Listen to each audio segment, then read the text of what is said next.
इंसान हमेशा अपनी बनाई हुई मूर्तियों की ही पूजा करता है। और भगवान की बनाई हुई मूर्तियां, क्या हम उनकी पूजा करते हैं? हेलो एवरीवन, नाम है निशा। चैनल किस्से कहानियां किताबों पर आपका बहुत बहुत स्वागत है। लेकर आ गई हूँ कॉन्टिन्यूशन नॉवल रेत समाधि टूम्ब ऑफ सैंड की समरी का। ये नॉवल जिसे लिखा गीतांजलि श्री ने हिंदी में और इंग्लिश में से ट्रांसलेट किया डेजी रॉकवेल ने। नॉवल जिसे मिला international bookers prize, award winning novel, जो एक आम मिडिल क्लास फैमिली की कहानी है एक माँ की। वो माँ जो 80 साल की हो चुकी है और पति के देहांत के बाद जिंदगी जीने की इच्छा खो चुकी थी। पर किस चीज ने इस माँ की जीने की इच्छा को वापस जगाया? नॉवल की समरी का फर्स्ट पार्ट अगर आपने नहीं सुना है तो स्क्रीन पर भी आपको लिंक मिल जाएगा, डिस्क्रिप्शन बॉक्स में भी मिल जाएगा। आप इसका पहला पार्ट सुनकर फिर लौट सकते हैं, इस वीडियो को कंटिन्यू कर सकते हैं। पिछले वीक हमने जाना था कि माँ जो बेटी के घर पर थी वो एक बार फिर गिर गई थी। बेटी उसका बहुत ध्यान रख रही थी, पर गिरने के बाद बड़े जो माँ का बड़ा बेटा है उसके हिसाब से जिम्मेवार ये बेटी ही है माँ के गिरने का। एक्चुअल में माँ आगे जा रही थी और पीछे मुड़कर बेटी को कुछ कहने लगी तो एक पैर पीछे और एक पैर आगे हो गया और माँ गिर गई। पैर थोड़ा मुड़ गया था। बेटी अकेली रहती है, उसके लिए माँ को संभालना बड़ा मुश्किल हो रहा था। वो माँ को अकेले नहीं उठा पा रही थी, कुर्सी रखी थी, बहुत मुश्किल से माँ उठी थी और डॉक्टर को बुलाया था। डॉक्टर ने कहा था कि हॉस्पिटल लेकर जाना पड़ेगा। बड़े को फोन किया था, तब उनकी सारी फैमिली आ गई थी। माँ को हॉस्पिटल लेकर जाया गया था। 3 दिन तक माँ हॉस्पिटल में रही थी। सारे टेस्ट हुए थे, सारे टेस्ट नॉर्मल आ रहे थे। बड़े को लग रहा था कि अब वो माँ को अपने साथ अपने घर ले जाएगा, ये मौका है। पर माँ जो एक बार फिर लौटकर बेटी के घर पर ही आ गई थी। थोड़े दिनों में माँ ठीक भी हो गई थी और फिर से वही सब कुछ शुरू हो गया था। रोजी का आना जाना, खिलौने बनाना, कपड़े बनाना, थैले बनाना, लोगों का आना जाना। बेटी अपने ही घर में एक साइड में होकर रह गई थी। वो बेटी जो बिल्कुल अकेली रहती थी, वो बेटी जो हर चीज अपने हिसाब से करती थी। अब उसके घर में कौन आ रहा है, क्या हो रहा है, उसे कुछ समझ भी नहीं आ रहा है, ना उससे कोई ये सब कुछ पूछ रहा है। पहले तो सिर्फ परिवार के लोग आते थे, रिश्तेदार आते थे, अब तो पड़ोसियों ने भी आना जाना शुरू कर दिया है। सबको माँ जी से मिलना है, सबको माँ जी से बात करनी है। और रोजी तो कभी भी आती है, कभी भी जाती है। जैसे माँ की जिंदगी का सबसे इम्पोर्टेंट हिस्सा रोजी ही बन गई थी। एक बार फिर माँ को तकलीफ हुई थी। माँ की बॉडी में कोई सिस्ट डेवलप हुआ था और एक बार फिर माँ को हॉस्पिटल ले जाया गया था। इस बार डॉक्टर ने कहा था कि ऑपरेशन करना पड़ेगा और उस सिस्ट को रिमूव करना पड़ेगा। 80 साल की उम्र में ऑपरेशन करना क्या रिस्की नहीं होगा? माँ भी परेशान थी। 2 दिन से रोजी नहीं आई थी और माँ को बहुत चिंता हो रही थी। वो कह रही थी कि रोजी को बुला दो, जैसे कि रोजी आकर सब कुछ ठीक कर देगी, जैसे रोजी आने से माँ की बीमारी बिल्कुल ठीक हो जाएगी। पर माँ को विश्वास था और बेटी पहले ही दिन से सोच रही थी कि रोज ही ना आ जाए, क्योंकि वो आती है तो सब कुछ अपने हाथ में ले लेती है। नर्सेस से बात कर करके सारी सिचुएशन समझ लेती है और फिर माँ को अपने हिसाब से मोल्ड कर लेती है। माँ रोजी के आने के बाद इन लोगों की बात नहीं सुनती, इसलिए बेटी बार बार प्रार्थना कर रही थी और शायद भगवान ने उसकी सुन भी ली थी। 2 दिन तक रोजी नहीं आई थी, पर माँ बेचैन हो रही थी। आज जब हॉस्पिटल से बेटी घर जा रही थी तब उसने दूर से देखा था रोजी। अब वो चाहती तो थी कि रोजी को ना बताए और सीधा घर चली जाए, पर माँ की इच्छा भी तो पूरी करनी जरूरी है।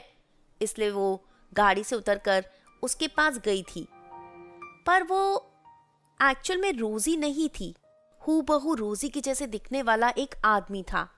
रोजी, आप कौन हैं? किससे बात करनी है?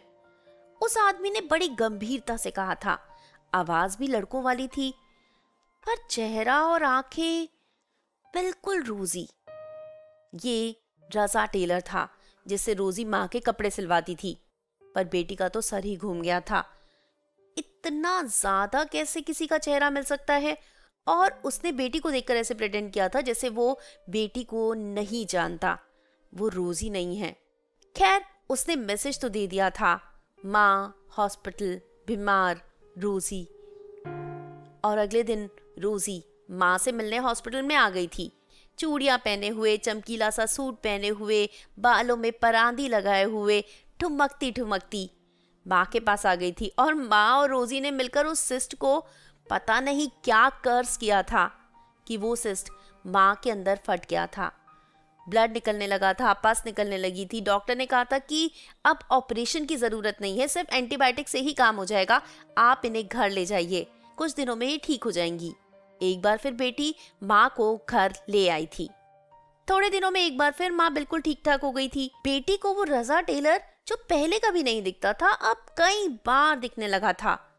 एक दिन बेटी कमरे में थी और बाहर से आवाज आ रही थी, 2 इंच 2 इंच। ये माँ रोजी से किस तरह की बातें करती है।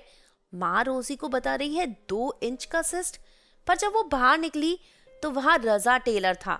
माँ उसे कह रही थी 2 इंच ऊंचा गाउन बनाना, पता नहीं मैं छोटी होती जा रही हूँ क्या, बार बार तुम्हारे गाउन लंबे हो जाते हैं।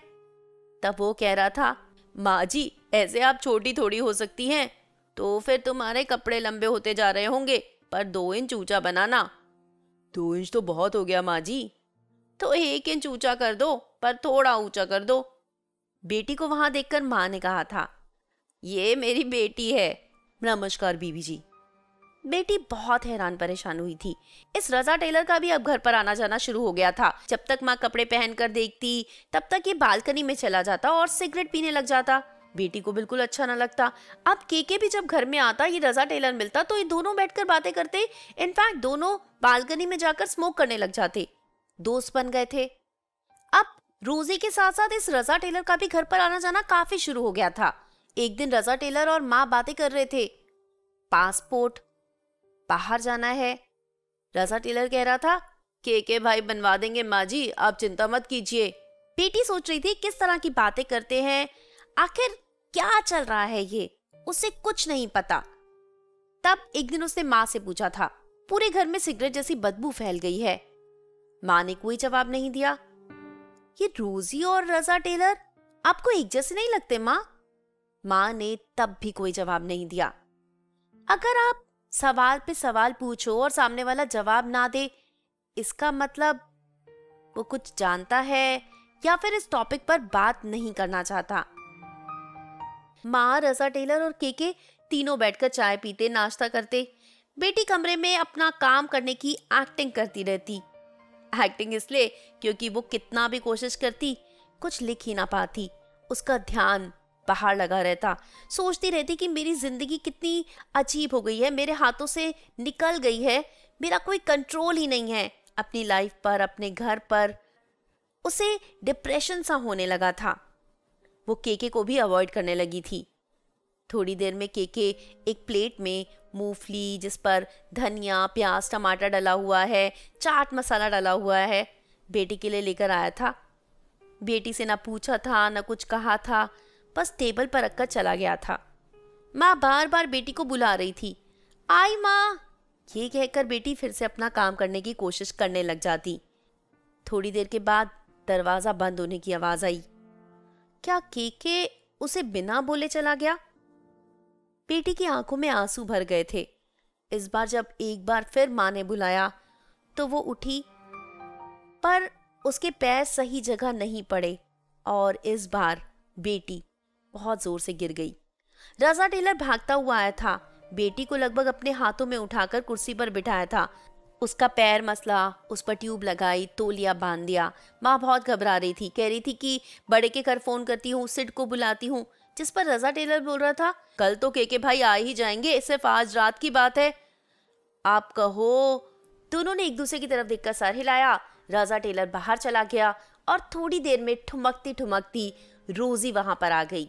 फिर से वही नाजुक हाथ, चमकदार सूट, बालों में परांदा लगा हुआ, हंसती खिलखिलाती। अरे बेबी, क्या हुआ तुम्हें? पैर में लग गई, मैं अभी ठीक कर दूंगी। और ये कहकर बेटी का पैर मसलने लगी। बेटी बहुत हैरान परेशान थी। खैर अगले दिन केके भी आ गया था। ये सारे बैठे हुए थे।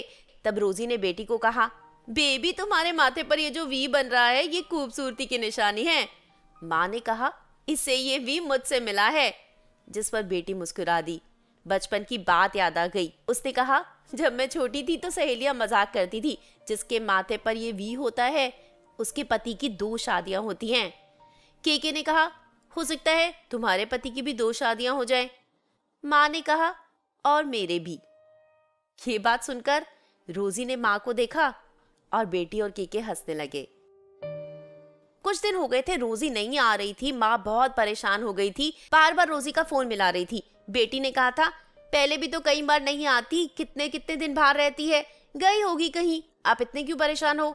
जिस पर माँ ने कहा, कहीं भी जाती है तो वो फोन तो उठाती है, तो हो सकता है ना किसी चीज में बिजी हो। हाँ, कह तो रही थी कि घर शिफ्ट करना है, तो बस घर शिफ्टिंग में किसके पास टाइम होता है फोन उठाने का। पर उठाकर एक बार बोल तो सकती है ना, कभी तो देखती होगी अपना फोन। हो सकता है नेटवर्क ना आ रहा हो। नेटवर्क नहीं आएगा तो क्या बेल नहीं बजेगी, माँ ने कहा।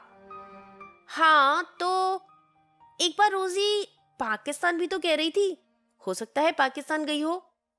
नहीं, पाकिस्तान हम दोनों जाने वाले थे, और वैसे भी चिरौंजी तो मेरे पास है, वो उसे छोड़कर कैसे जाएगी।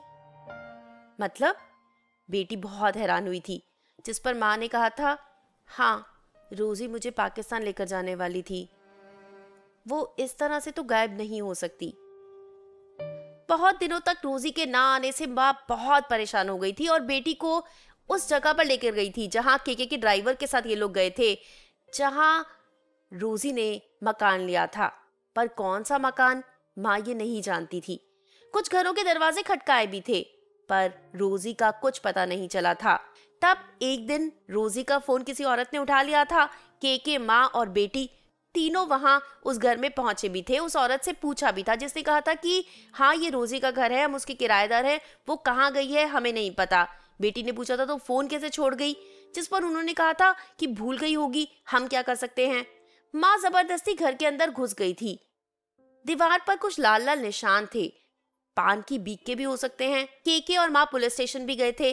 पुलिस ने कहा था, अब क्या हम इन लोगों की भी कंप्लेंट लिखेंगे, इन लोगों के होने ना होने से इस दुनिया को वैसे भी क्या ही फर्क पड़ता है। माँ जी, हमें और भी बहुत काम है, आप एक अच्छी औरत है, घर जाइए, इन लोगों का कुछ भरोसा नहीं, कहीं भी निकल जाते हैं, कहीं भी चले गए होंगे। जिस पर केके ने बताया कि वो मीडिया में है और पुलिस को मजबूरन उस घर की तलाशी लेनी पड़ी। तलाशी ली, तब वहां मिली रोजी की लाश।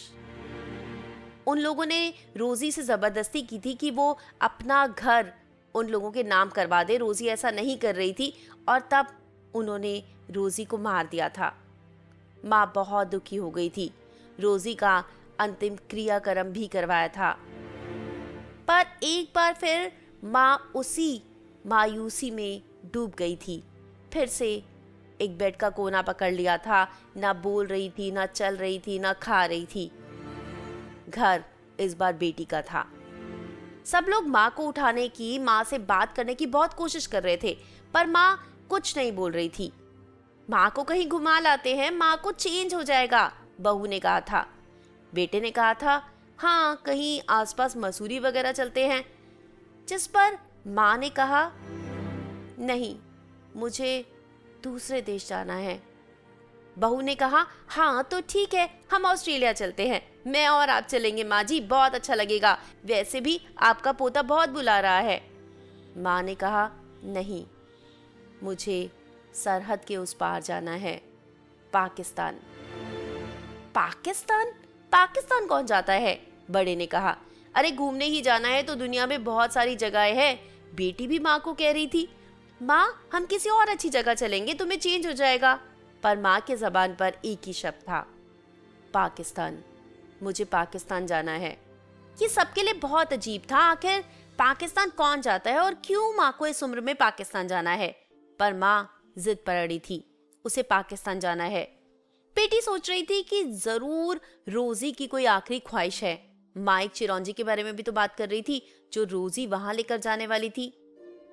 अब माँ और रोजी का एक बहुत अच्छा रिश्ता था। माँ रोजी को बहुत प्यार करती थी।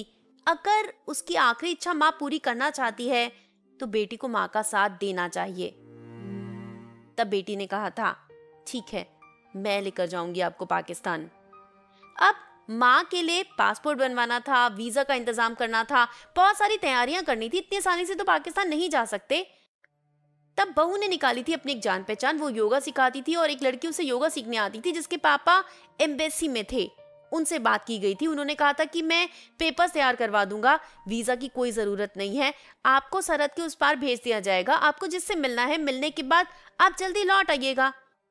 बात तय हो गई थी। माँ सरहद के उस पार जाएगी बेटी के साथ। बेटा माँ और बेटी को छोड़ने वाघा बॉर्डर तक आया था।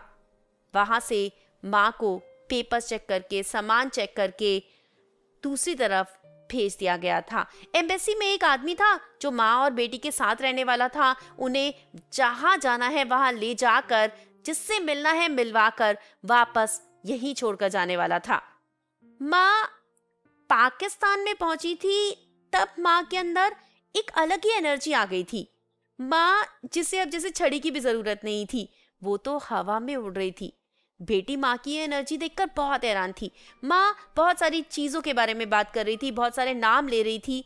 बेटी सोच रही थी, रोजी ने माँ को पाकिस्तान के बारे में क्या क्या बताया है। माँ तो ऐसे बात कर रही है जैसे यहाँ पर सालों रहकर गई हो। एक एक चीज माँ को पता है। माँ ने उस आदमी को बताया था कि लाहौर की अंदर की साइड मुझे जाना है, लाहौर की गलियों में मुझे जाना है।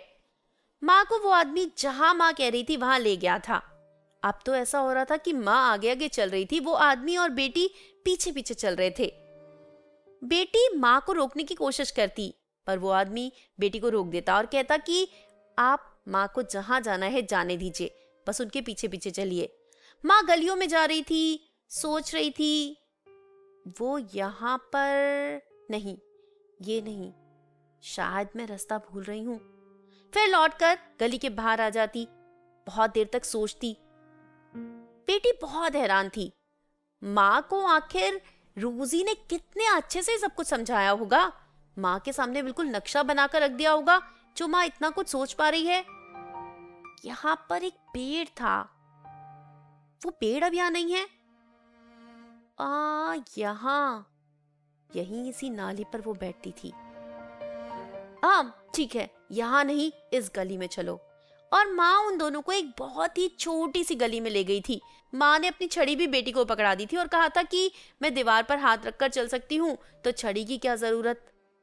माँ उस गली के अंत में पहुंची थी और भागकर जैसे सीढ़ियां चढ़ने लगी थी। बेटी ने एक बार फिर माँ को रोकने की कोशिश की थी, पर उस आदमी ने फिर से बेटी को रोक दिया था कि मत रोको। माँ सीढ़ियां चढ़ गई और ऊपर गई तो देखा दरवाजा बंद था। लिखा था क्रिकेट का सामान यहाँ पर मिलता है। तभी पीछे से एक 100 साल से भी ज्यादा का आदमी आ रहा था चलता हुआ। डॉक्टर साहब के घर पर कौन आया है? जिस पर माँ ने कहा, डॉक्टर साहब की बेटी, और कौन? जी हाँ, माँ ने अपना बचपन यहीं इसी घर में बिताया था। ये बूढ़ा आदमी माँ का बाप था। असल में पार्टीशन से पहले माँ, जिसका असली नाम चंदा था, वो यहीं पर रहती थी। उसके चाचा डॉक्टर थे। इन्हीं गलियों में पली बड़ी थी, यहीं पर खेली थी, यहीं पर अपना बचपन बिताया था। आसपास के सब लोग वहां इकट्ठा हो गए थे माँ का नाम सुनकर, और उनके पिता माँ के सर पर हाथ रखकर रो रहे थे। यहाँ इन्हीं गलियों में वो अनवर के साथ खेला करती थी। अनवर, उसने चाचा को जब अपनी आंखें दिखाई थी तब उन्होंने अनवर की आंखों पर चश्मा लगवा दिया था। उसके बाद तो वो कैरम में बहुत ज्यादा जीतने लग गया था। तब माँ ने कहा था, चश्मा क्या लगा लिया, तुम्हारे तो 4 आंखें हो गई हैं, अब तुम्हें बहुत ज्यादा दिखने लगा है। पर माँ के पिता वो पुरानी बातें याद करके बहुत रो रहे थे। माँ ने पूछा था क्यों। उधर एम्बेसीज में बात हो रही थी। कुछ दिनों के बाद माँ और बेटी गायब हो गई थी। उस आदमी को पता ही नहीं था कि ये दोनों कहाँ गईं। और ये पाकिस्तान में एक कोने से दूसरे कोने तक चलती चली जा रही थी, कुछ चलती चली जा रही थी। इनके पास इतनी सारी जगहें घूमने का वीजा नहीं था, पर फिर भी माँ को अब रोक पाना बहुत मुश्किल था। लाहौर से पेशावर, पेशावर से सिंध, और सिंध से माँ बेटी खाइबर पहुंच गई थी। इधर माँ बेटी को ढूंढने के लिए फोर्स लग गई थी। सब लोग पता करना चाहते थे आखिर दो औरतें जो इंडिया से पाकिस्तान आई थी, इन दोनों मुल्कों में वैसे भी तो कितनी सारी टेंशन्स हैं। अगर पता चलेगा कि इंडिया से आई हुई दो औरतें गायब हो गई हैं तो मीडिया को मसाला मिल जाएगा, और पाकिस्तानी गवर्नमेंट ऐसा नहीं चाहती थी। माँ बेटी को सीक्रेटली ढूंढा जा रहा था, पर दोनों का कुछ अता पता नहीं चल रहा था। और फाइनली इन दोनों को पकड़ा गया खाइबर में। खाइबर की जेल में माँ और बेटी दोनों को बंद कर दिया गया।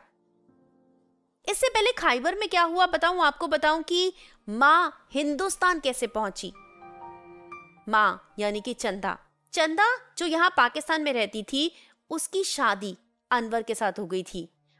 उस दिन अनवर इन दोनों के लिए एक अलग घर देखने गया था और माँ अपने पिता के घर आई हुई थी। यहाँ दूसरी मंजिल पर वो रसोई में रोटी सेक रही थी, तभी एक नकाबपोश आदमी आया था और चंदा का मुंह बंद कर लिया था एक हाथ से। उसे पकड़कर यहाँ से लेकर जा रहा था। चंदा चिल्लाना चाहती थी, चूल्हा जल रहा है, रोटी सेक रही थी वो, घर में आग लग सकती है। बहुत रो रही थी, बहुत चिल्लाने की कोशिश कर रही थी, बट उसे वहां से वो आदमी पकड़कर ले गया था और उसके बाद एक ट्रक में डाल दिया था, भेड़ बकरियों की तरह, जहां बहुत सारी लड़कियां ऑलरेडी थी। चंदा की वजह से ही उसका घर जल गया था। तभी ऊपर की 2 मंजिलें टूट गई थी। घर बहुत बुरी हालत में था जब आज चंदा वहां पहुंची थी। तब इस ट्रक से इन लड़कियों को कहां लेकर जाया जा रहा था ये नहीं जानती थी। लड़कियां बहुत रो रही थी, बहुत चिल्ला रही थी, पर कोई सुनने वाला नहीं था, कोई इन्हें देखने वाला नहीं था। तब इन्हें एक खंडर जैसे घर में लेकर जाया गया था। वहां चंदा को मिला था बुद्धा का वो स्टैचू, वैसा ही स्टैचू जब वो अनवर के साथ लाहौर के एक म्यूजियम में गई थी, वहां उसने देखा था। ये स्टैचू देखा तो उसे अनवर की याद आई। उसने मान लिया था कि ये अनवर की निशानी है और ये स्टैचू, ये बुद्धा उसे इन सारी मुश्किलों से बचाएगा, उसे इन तकलीफों से निकालेगा। इसे यहाँ पर अनवर ने ही रखा है। और चंदा ने उस स्टैचू को अपने हाथ में ले लिया था, अपने सीने से लगा लिया था, यही उसकी जान बचाएगा। कुछ दिनों के बाद बाहर जो आदमी थे उनके बीच में कुछ लड़ाई झगड़ा हो रहा था, तेज से आवाजें हो रही थी। इन लड़कियों को फिर से ट्रक में बिठाया गया था और थार डेजर्ट से कहीं लेकर जाया जा रहा था। लड़कियां भूखी प्यासी रो रही थी, चिल्ला रही थी, और रास्ते में कहीं कुछ प्रॉब्लम होने के कारण इन्हें उतार दिया गया था। सबको एक एक सीटी दी गई थी और कहा गया था कि उस तरफ चले जाना, वहां जाकर इकट्ठे हो जाना, और अगर कोई नहीं मिले तो ये सीटी बजाना। इस सीटी का इशारा ही तुम सबको एक साथ ला सकेगा और उसके बाद तुम्हें हम आगे लेकर जाएंगे। चंदा के एक हाथ में वो बुद्धा की मूर्ति थी और उसका दूसरा हाथ एक छोटी सी 10 साल की बच्ची ने पकड़ लिया था। ये दोनों भागते चले जा रहे थे। रेत में तूफान आ गया था, बहुत तेज तेज रेत उड़ रही थी इनके कपड़ों में, बालों में, यहाँ तक कि मुंह में भी रेत भर गई थी। भागना भी बहुत मुश्किल हो रहा था। तब ये लोग एक जगह पर पहुंचे थे जब बहुत सारा पानी था, पेड़ थे, और तूफान में ये उड़ते हुए पेड़ से टकराकर गिर गए थे। अगर वहां पेड़ ना होता तो शायद दोनों पानी में गिर जाते और कभी ना बचते। वो छोटी सी बच्ची जो चंदा का हाथ पकड़कर यहाँ तक पहुंची थी, वो थी रोजी। रोजी को वहां बिठाकर चंदा पानी लेने चली गई थी। दोनों को बहुत प्यास लग रही थी, कुछ भी नहीं था जिसमें वो पानी ला सके। तब उसने अपनी चुन्नी में पानी लिया था और बूंद बूंद करके रोजी को पिलाया था। वो बच्ची बहुत डरी हुई थी, भूख बहुत लग रही थी। तब दोनों ने पत्ते खा लिए थे। पत्ते खाकर, पानी पीकर दोनों वहां से चलना शुरू हो गई थी। माँ की सीटी कहीं खो गई थी, पर रोजी के पास थी और माँ ने रोजी को कहा था सीटी बजाओ। रोजी ने सीटी बजाई थी। उधर से भी सीटी की आवाज आ रही थी। माँ के अंदर एक उम्मीद जागी थी कि कोई तो है इस तूफान से उन्हें बचाने के लिए। ये लोग सीटी बजाते गए थे, वहां से जवाब आता गया था। पता नहीं, जब माँ की आंख खुली थी तो वो अस्पताल में थी। इधर माँ और बेटी जो खाइबर की जेल में थी। माँ से बहुत सारे सवाल पूछे जा रहे थे। उनके पास माँ और बेटी का पासपोर्ट था। बेटी को तो ठीक से उन लोगों के नाम भी नहीं पता थे जिन्होंने इन दोनों को यहाँ खाइबर तक पहुंचाया था। खाइबर के बारे में अगर आपको नहीं पता तो ये वो इलाका है जहां पर परिंदा भी पर मारने से डरता है। यहाँ जहाँ पर आपको बहुत सारे टेररिस्ट मिल जाएंगे, पठान, जिन्हें देखकर भी आपको डर लगता है। यहाँ गोलियां चलाना तो बहुत आम बात है, पिस्तौल तो इन लोगों का खिलौना है। यहाँ पर तो कोई भी नहीं आना चाहता। माँ बेटी को लेकर इतनी खतरनाक जगह पर क्यों आ गई है? बेटी बहुत घबरा रही थी, बहुत डर गई थी। वो यहाँ से चले जाना चाहती थी। अब उसे केके की बहुत याद आ रही थी। क्यों तब वो केके को अवॉइड कर रही थी? आज एक एक पल उसके लिए काटना मुश्किल हो रहा था। काश उसने तब केके को अवॉइड ना किया होता, उसे अपने दिल की बातें बताई होती, बताया होता कि वो उसे बहुत प्यार करती है और अपनी सारी जिंदगी वो उसी के साथ बिताना चाहती है। काश वो यहाँ से निकल जाए और केके के साथ खुशी खुशी जिंदगी बिता पाए। उसकी जिंदगी कितनी अच्छी थी ना, वो अपनी मर्जी से कुछ भी करती थी, कहीं भी जाती थी। माँ को क्या घर लाई, उसकी जिंदगी ने एक अलग ही मोड़ ले लिया और अब तो उसकी जिंदगी खत्म होने वाली है। इस खतरनाक जगह से तो कोई भी जिंदा नहीं निकल सकता। तो ये दोनों कैसे वापस अपने देश पहुंचेंगी, इसकी बेटी को कोई उम्मीद नहीं थी। पर उधर माँ के तो तेवर ही अलग थे। माँ को जैसे कहीं जाना ही नहीं था। माँ तो अपने देश लौटी थी और वो यहीं रहना चाहती थी। 4 सैनिक आए थे, माँ से सवाल पूछे जा रहे थे। आपका नाम चंद्रप्रभा देवी है? मेरा नाम तो चंदा है। और आपका देश भारत? माँ ने नीचे से मिट्टी उठाई और कहा, यही है मेरा देश, यही है मेरी जन्मभूमि। माँ जी, आप सीधे सीधे जवाब क्यों नहीं दे रही? आपके पासपोर्ट में साफ साफ लिखा है कि आप भारत की रहने वाली हैं। पासपोर्ट, वीजा, ये सब कुछ क्या है? मैं इन सब चीजों को नहीं मानती। ये देश मेरा है, ये मिट्टी मेरी है। क्या होती हैं सरहदें, क्या होते हैं बॉर्डर? बॉर्डर तो एक निशान होता है ना, इस तरफ से उस तरफ जाने के लिए। उधर और इधर सब कुछ एक जैसा ही तो है। ये सारा देश एक ही तो था। माँ जी, आप ये सारी बातें ना कीजिए। आप जो मैं पूछ रहा हूं उसका सही सही जवाब दीजिए। सवाल मैं पूछना चाहती हूँ, कहाँ है तुम्हारा सरदार अली अनवर? जब तक मैं अली अनवर से नहीं मिल लूंगी, मैं यहां से नहीं जाऊंगी। माँ अपनी जिद पर अड़ी थी। अली अनवर, ये नाम सुनकर बेटी को याद आया था कि जब माँ कुछ टाइम के लिए चली गई थी, पुलिस स्टेशन में मिली थी, तब माँ ने अपने शौहर का नाम अनवर बताया था। बेटी माँ के इस बर्ताव से बहुत ज्यादा परेशान थी, बहुत ज्यादा गुस्सा भी हो रही थी, पर माँ कुछ सुनने को तैयार नहीं थी। बिल्कुल पागल सी हो गई थी। बचपना आ गया था, क्या हो गया था माँ को? बेटी को कुछ समझ नहीं आ रहा था। खैर, उनका सरदार अली अनवर, जो कि कुछ दिनों के लिए बाहर गया हुआ था, जब वो लौटा था तब वो अपने सैनिकों के साथ माँ से मिलने जेल में आया था। उसे देखकर बेटी बहुत हैरान हो गई थी, क्योंकि वो बेटी की उम्र का ही लग रहा था। माँ अपनी से आधी उम्र के लड़के को अपना शौहर बता रही है। अब क्या सच में माँ का दिमाग खराब हो गया है? अली अनवर माँ के साथ बैठा था। कुछ सवाल पूछे थे जिनके पहले की तरह माँ ने सीधे सीधे जवाब नहीं दिए थे। अली अनवर ने कहा था, माँ जी, आप लोग अपना सामान बांध लीजिए, हमने तैयारी कर ली है और हम आपको बाइज्जत हिंदुस्तान भेज देंगे। माँ ने कहा था, हिंदुस्तान? किसे जाना है हिंदुस्तान? ये मेरा घर है, मेरा देश।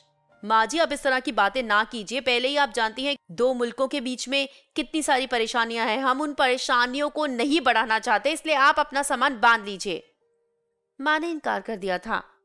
जाओ अपने पिता से जाकर पूछो। अनवर, जब तक मैं अनवर से नहीं मिल लूंगी, मैं यहां से नहीं जा सकती। अनवर को जाकर कहो, उसकी चंदा आई है उससे मिलने। देखो, वो तुम्हें बताएगा कि मैं कौन हूं। अली अनवर माँ की ये बात सुनकर वहां से चला गया था। बाद में अली अनवर का एक आदमी आया था, जिसने कहा था कि ये नहीं हो सकता माँ जी, अली अनवर के पिता अनवर साहब वो बिस्तर पर हैं, कोमा में हैं, आप उनसे नहीं मिल सकती। ये सुनकर माँ बहुत टूट गई थी। पहली बार बेटी को माँ उतनी उदास दिखी थी। पर माँ हिम्मत नहीं हारना चाहती। वो अपने पति से मिलना चाहती है। आखिर उसने इतना बड़ा रास्ता तय किया है, इतनी सारी मुश्किलों को पार किया है अपने पति तक पहुंचने के लिए, पर सब लोग इनकार कर देते हैं। इस आतंकवादियों की नगरी में माँ के लिए अनवर तक पहुंचना इम्पॉसिबल था।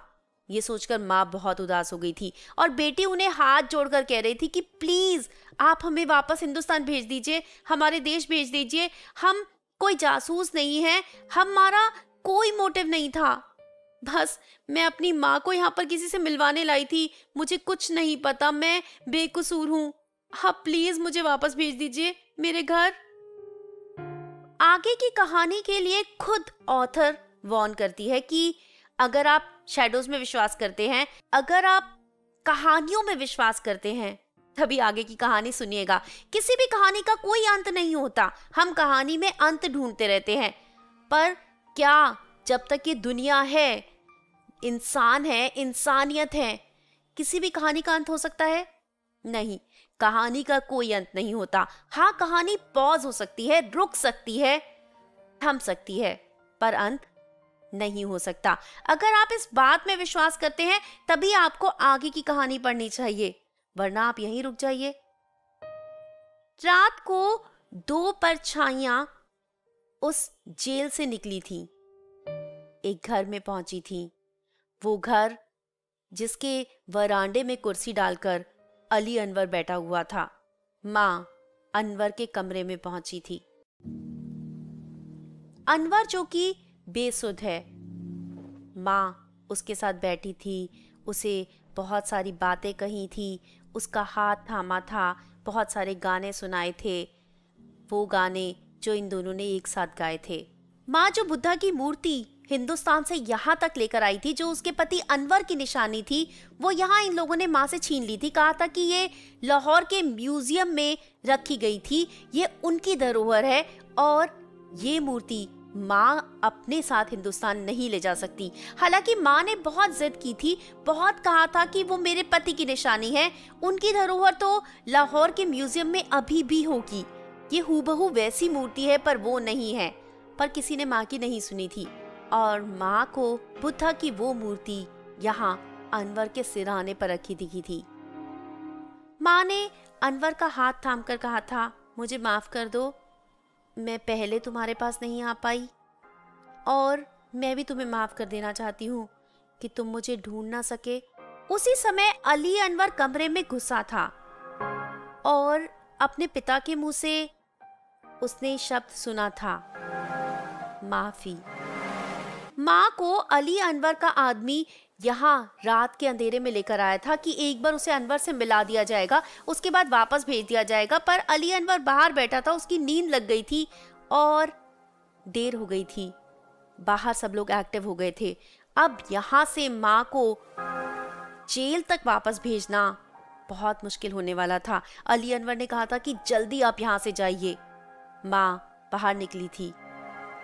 ये नगरी जहाँ पर गोलियों से खेला जाता है, पिस्तौल जो यहाँ का खिलौना है, माँ के ऊपर किसी ने गोली चलाई थी। माँ जो बहुत छोटी है, बहुत नाजुक है, वो उछलकर पलटकर मिट्टी में गिर गई थी, लेट गई थी बिल्कुल सीधा। उधर बेटी जब सुबह उठी थी तो माँ वहां नहीं थी, वो बहुत परेशान हुई थी। लोगों ने उससे पूछताछ की थी, जिस पर उसने कहा था कि मुझे कुछ भी नहीं पता, मैं रात को सो रही थी, जब सुबह उठी तो माँ यहाँ नहीं है। उधर हिंदुस्तान में भी शोर मच गया था। बड़े जो हर जगह जा रहा था, बड़ी से बड़ी अप्रोच लगा रहा था, उसे पता करना था अपनी माँ और बहन का जो पाकिस्तान गई थी। उसने प्राइम मिनिस्टर तक को लेटर लिखा था। मीडिया में भी ये बात उछल रही थी। सब लोग जानना चाहते थे कि आखिर माँ और बेटी गई तो गई कहाँ। बेटी लौट आई थी, पर माँ के बारे में किसी को कुछ नहीं पता।